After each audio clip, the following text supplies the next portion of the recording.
Praise the lord. Hallelujah. ప్రభు వంశావళిలో 4వ స్త్రీగా ఏర్పరచబడిన బత్షెబను గురించి ధ్యానం చేసుకుందామండి. బత్షెబ బహు సౌందర్యవతి అని పరిశుద్ధ గ్రంథంలో వ్రాయబడి ఉంది. అంటే ఆమె చాలా గొప్ప సౌందర్యవతి అయి ఉంటుంది. ఆమె తండ్రి ఎలీయాము. అయితే దేవుడు తన ప్రియ కుమారుడైన యేసుక్రీస్తు జన్మించే వంశమునందు ఈమె కూడా 4వ స్త్రీగా చేర్చబడింది. మత్తయి సువార్త 1వ అధ్యాయంలో వ్రాయబడిన వంశావళిలో తామారు, రాహబు, రూతుల పేర్లు వ్రాయబడ్డాయి. కానీ ఈమె పేరు వ్రాయకుండా ఊరియా భార్య అయిన బత్షెబనందు దావీదు సొలొమోను కనెను అని ఆ విధంగా పరిశుద్ధాత్మ దేవుడు వ్రాయించాడు. దావీదు తన జీవితమునందు 50-55 సంవత్సరాల మధ్య సాతాను శోధనలో పడి ఒక పరస్త్రీని మోహించి పొరపాటు చేశాడు. పరస్త్రీని మోహించి తన దగ్గరకు రప్పించుకోవాలని కోరుకోవటం చాలా పాపము. మనది కాని సొత్తును, మనకు సంబంధం లేని దాన్ని దేనినైనా కావాలని కోరుకోవటం దురాశ అవుతుంది. ఆ దురాశ దుఃఖమునకు చేటవుతుంది. ఎవరు పాపము చేసినా, అది చిన్నదైనా పెద్దదైనా, మానసికంగా చేసినా క్రియారూపకంగా చేసినా పాపము పాపమే కనుక దావీదు తొందరపాటుతో చేసిన ఆ ఒక్క తప్పు వలన మిగిలిన జీవితమంతా మనశ్శాంతి లేకుండా జీవించాడు. పశ్చాత్తాపం దేవునికి ప్రార్థిస్తూ కుమిలి కుమిలి ఏడ్చాడు.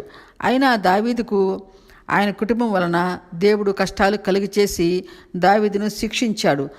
దావీదు కన్నా బత్షెబ ఎంతో చిన్నది. మన పాపములను పరిహరించేవాడు యేసయ్యే కనుక ప్రభువు దావీదును క్షమించి మరలా వారికి 2వ సంతానాన్ని కలుగచేశాడు. బత్షెబ తన ప్రమేయం లేకుండా అధికారం గల వారి చేతుల్లో పడి ఆమె జీవితం పాడైంది. అందం మోసకరం, సౌందర్యం వ్యర్థం అన్నట్లు ఆమె సౌందర్యమే ఆమెకు అన్యాయం చేసింది. ఇంతటి దీనస్థితిలో ఉన్న బత్షెబను దేవుడు చూసి ఆయన వంశవృక్షములో 4వ స్త్రీగా ఏర్పరచుకున్నాడు. ఆమె జీవితం ఇతరుల వలన పాడైన దేవుడు ఆమెను మిక్కిలిగా హెచ్చించాడు. సమాజంలో అవమానం పొందిన ఆమెను ఒక గొప్ప రాజుకు భారీగా చేశాడు. ఈ భూమిపై ఎవరికీ లేని బుద్ధి, జ్ఞాన, వివేకములు కలిగిన సొలొమోను మహారాజుకు తల్లిగా చేశాడు. బత్షెబ సొలొమోనుకు తల్లిగానే కాకుండా ఒక గురువుగా తన కుమారునికి కొన్ని మంచి మాటలు బోధించింది.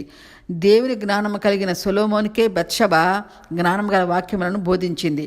సొలొమోను రాజైనా జ్ఞానైనా తల్లి చెప్పిన మాటలన్నీ పొందుపరుచుకొని సామెతల గ్రంథములో వ్రాయించాడు. అదే సామెతల గ్రంథములో 31వ అధ్యాయం. బత్షెబకు దావీదునందు పుట్టిన సొలొమోను వంశమునందే మరియమ్మ జన్మించింది. బత్షెబ భర్త ఊరియా చనిపోయిన తరువాత దావీదు అందరి సమ్మతితో చట్టబద్ధంగా బత్షెబను వివాహం చేసుకున్నాడు. దావీదుకు బత్షెబ ప్రియమైన భార్య.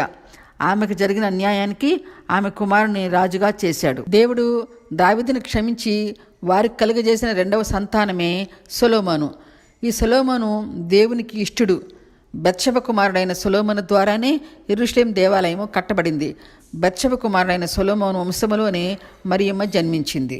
విరిగి నలిగిన మనస్సు కలిగిన బత్షెబను దేవుడు ఏర్పరచుకుని ఆమెనందు సొలొమోను పుట్టించి రక్షకుని తల్లిగా మరియమ్మ పుట్టడానికి బత్షెబ ద్వారా ఒక మార్గమును ఏర్పరిచాడు.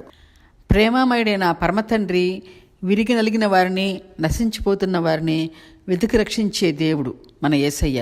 ఇంతటి ప్రేమమూర్తి అయిన యేసయ్యను మన హృదయంలో చేర్చుకుని ఒక తామారులాగా, రాహబు, రూతులాగా, బత్షెబలాగా ప్రభువును ప్రేమించి నమ్మి మన జీవితాలను చక్కబరుచుకుని ప్రభునందు ఫలింపజేసుకోవాలని వేడుకుంటున్నానండి. హల్లెలూయా, ఆమెన్. 5వ స్త్రీగా మరియమ్మను గురించి ధ్యానం చేసుకుందాము.